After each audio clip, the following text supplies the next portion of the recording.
Darkcast Network. Out of the shadows comes the best of indie podcasts.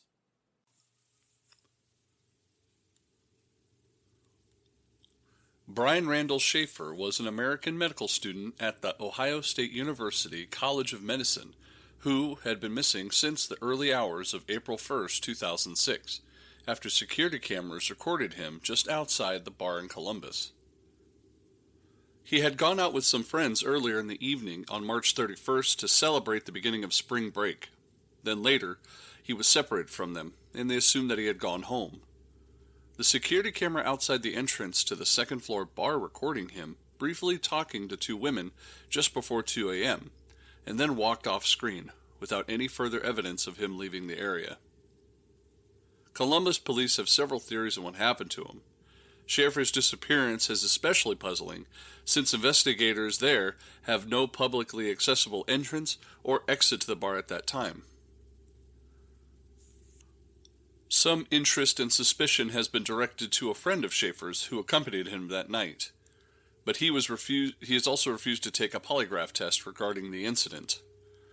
While foul play has been suspected, including the possible involvement of the purported Smiley Face serial killer, it has been speculated that he might be alive and well and living under a new identity. My name is DJ, and this is the Mythical True Crime Podcast.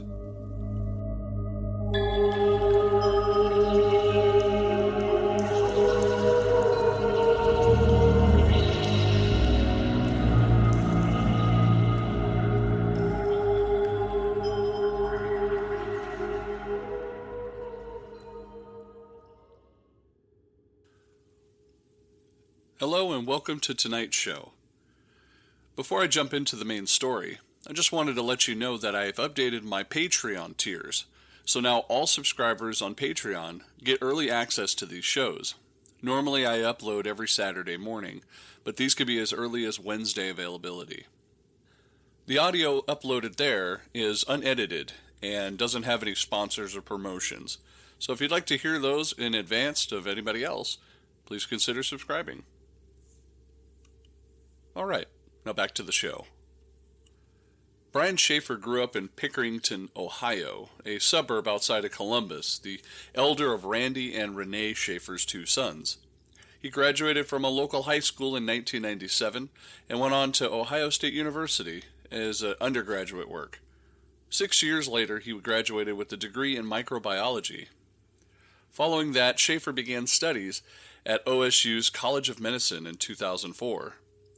During his second year there, in March 2006, his mother died of myelodysplasia, which is a cancer of the blood and bone marrow. Shaffer's friend say although that he appeared to be handling it well, her death was especially hard for him. During his time at medical school, Shaffer had become romantically involved with another medical student there, named Alexis Wagoner.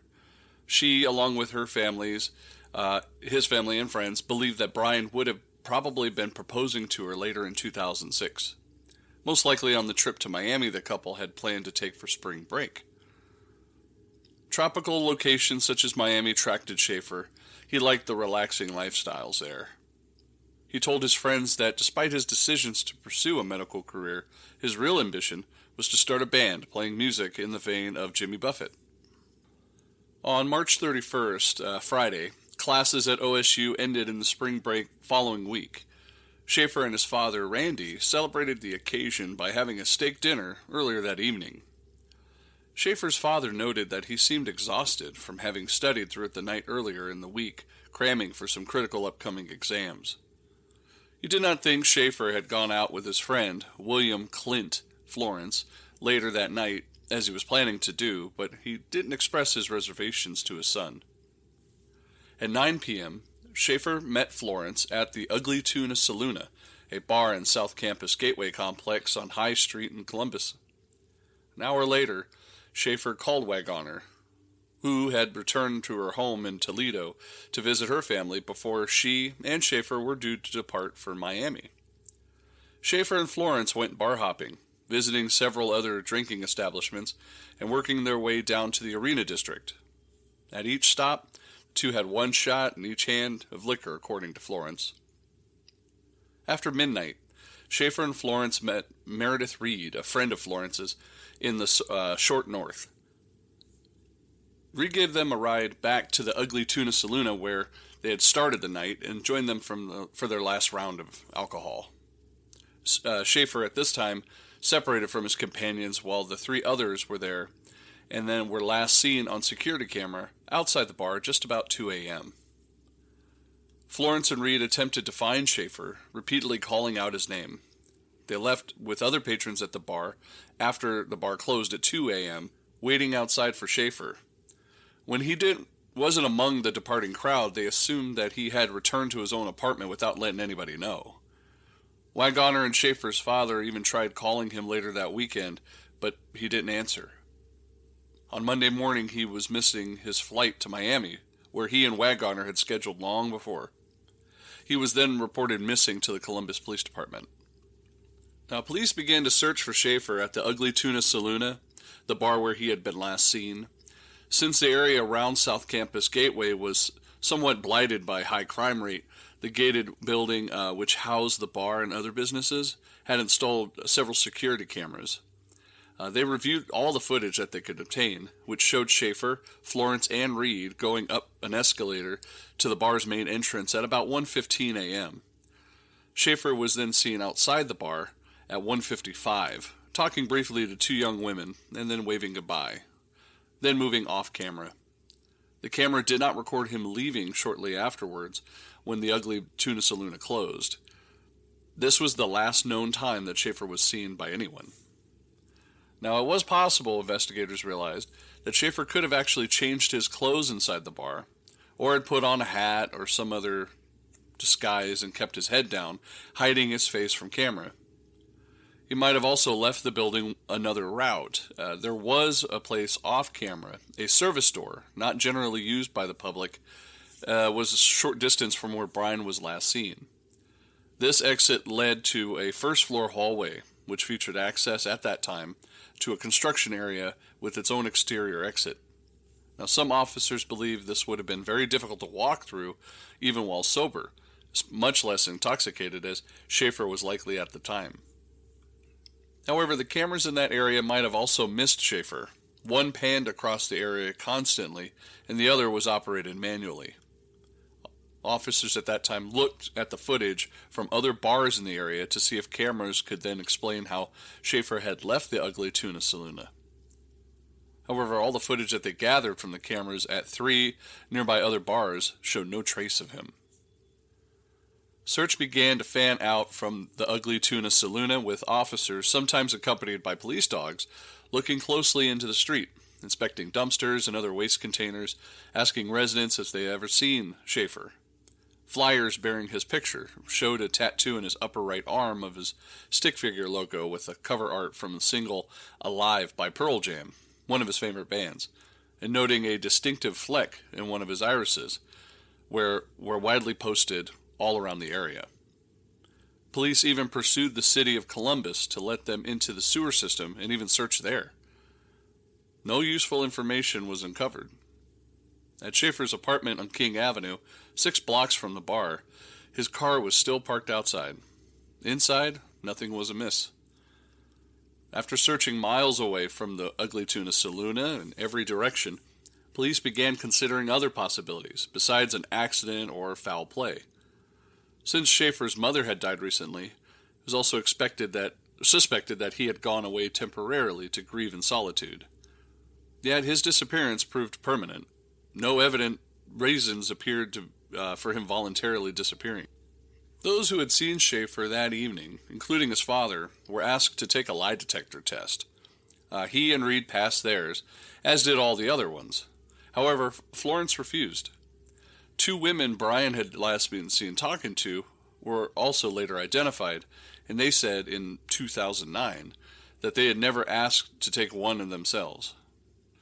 Waggoner called Shaffer's phone every evening before going to bed a long time after his disappearance. Usually it went straight to voicemail, but one night, in September, it rang 3 times.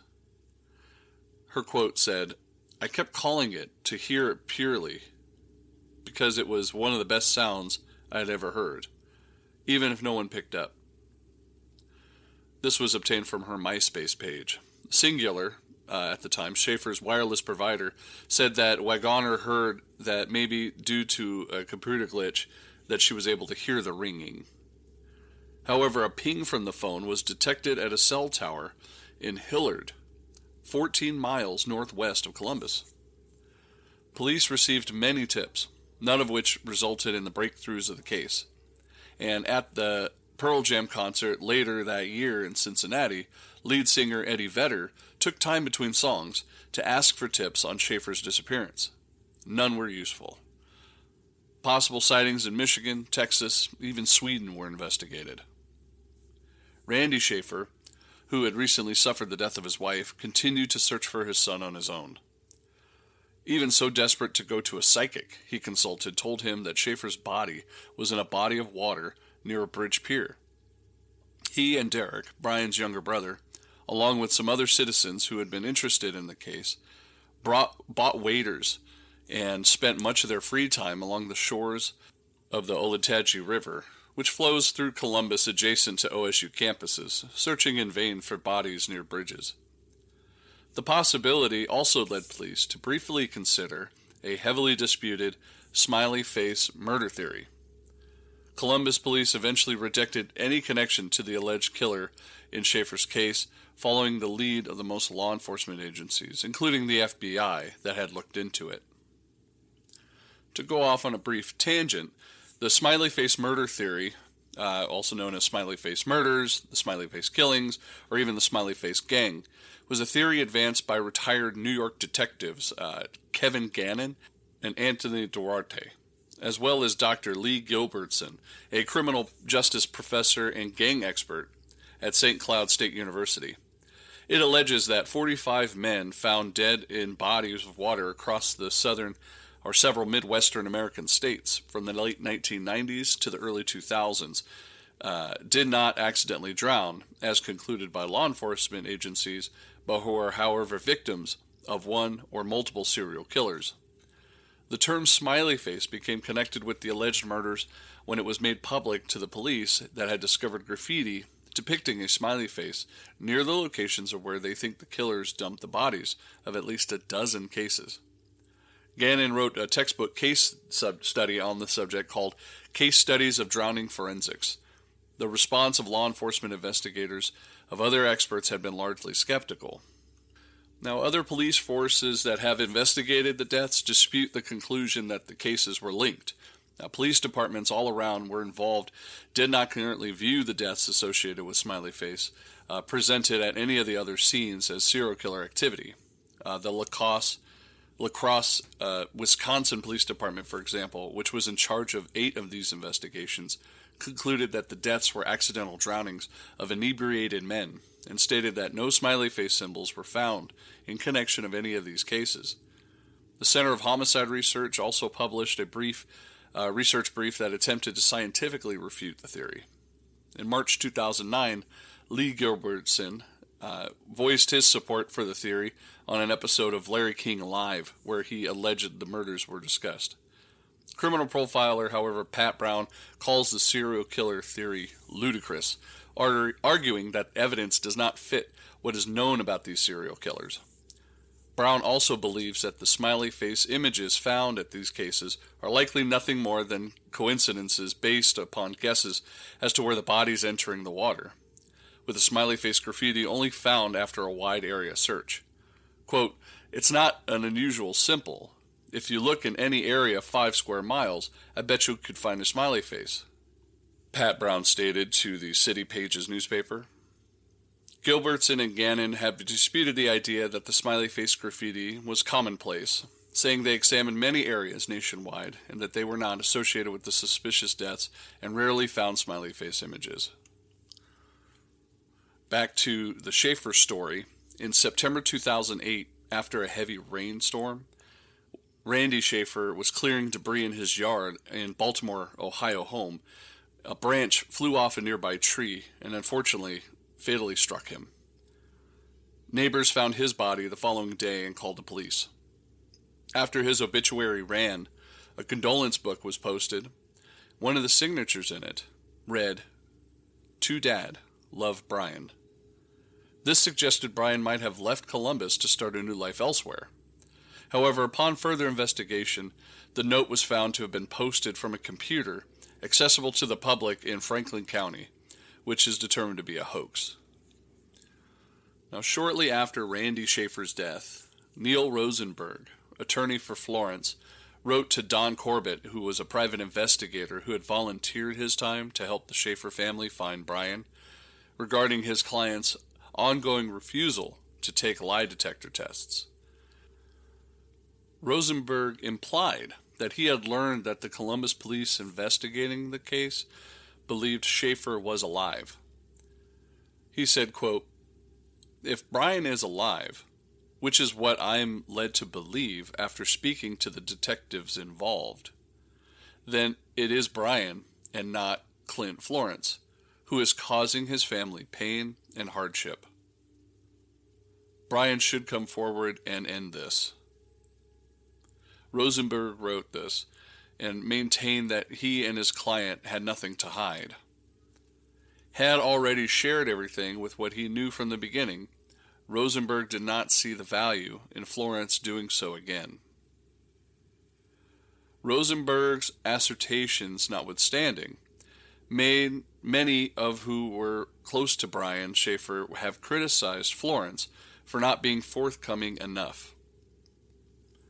As soon as the detectives started getting involved, that was pretty much had no contact with anybody, recalled Derek. Having also thought that he definitely had knows something, just won't come forward with this. He believes it is still possible that Shaffer is alive, and Florence knows where he might be found. If Brian did take off somewhere, it's that, in this case, we just always had the strong feeling that Clint would possibly know that. Waggoner also thinks that Florence is withholding information, but believes that it's likely her former boyfriend is dead and did not run off. Her sayings on it says, "I can't believe he would just done that." In 2014, Columbus police said they were still receiving at least 2 tips a month on the case via the local Crime Stoppers hotline, though none had proven useful. The evidence in the case filled 4 boxes of files. One of the original investigators, Andre Edwards, told Columbus Monthly that after an extensive review of the camera footage at the Ugly Tuna Saloon from the night Shaffer had disappeared, which was intended to rule out the idea that he could have just left in disguise, he could say with 100% certainty that Shaffer did not leave via the escalator. Police say that they have 3 theories on the case, but decline to discuss them, even generally, with any publication or magazine. In 2019, an image of an alleged American homeless man in Tijuana, Mexico, bearing a resemblance to Shaffer, began circulating online. Columbus news station 10 TV forwarded the image to the detective in charge of Shaffer's case in 2020. The detective sent the image to the FBI for facial recognition analysis, which ruled Shaffer out as the identity of that man. In March 2021, the Ohio Bureau of Criminal Investigation re-released an image of an age-progressed photo of which Shaffer might look like at the age of 42, nearly 15 years after his disappearance. Now, between the time that Shaffer's disappearance and his own death, Randy and the families of other missing adults in Ohio were lobbying the state legislature to pass a bill establishing a statewide protocol for such cases. Now, at the time that Shaffer disappeared, it was left up to individual departments on how to handle such cases, and some felt that investigations into relatives' disappearances had suffered as a result. By the time Randy died, the bill had become law. There is a defunct website that you can find on the Wayback Machine, findbrianshaffer.com.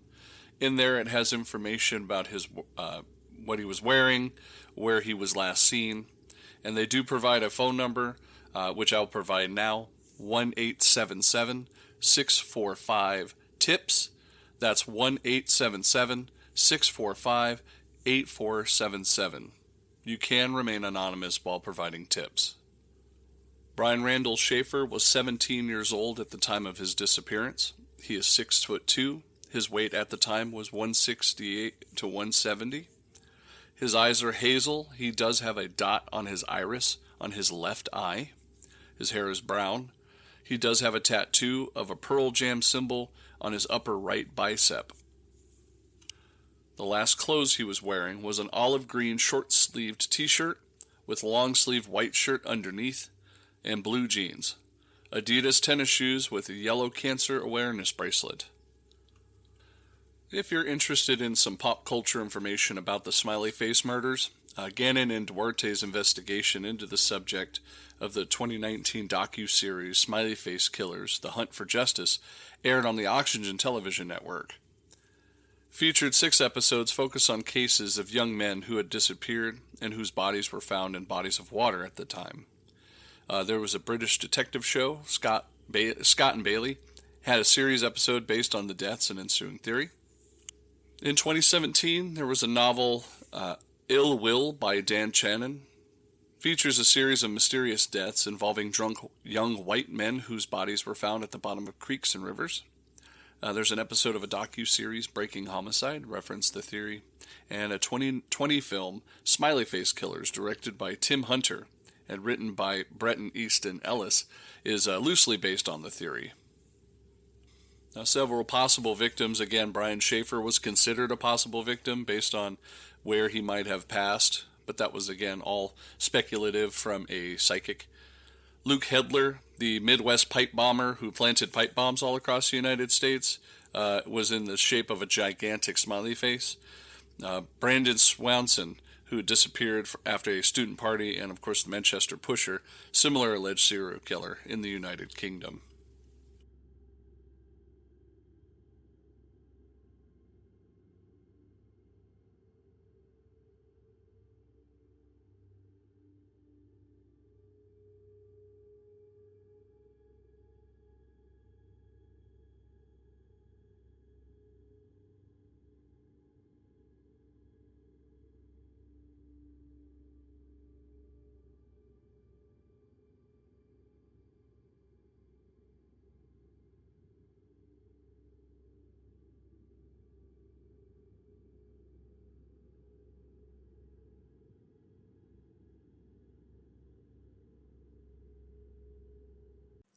And that concludes another captivating episode, delving into the world of mythical true crime.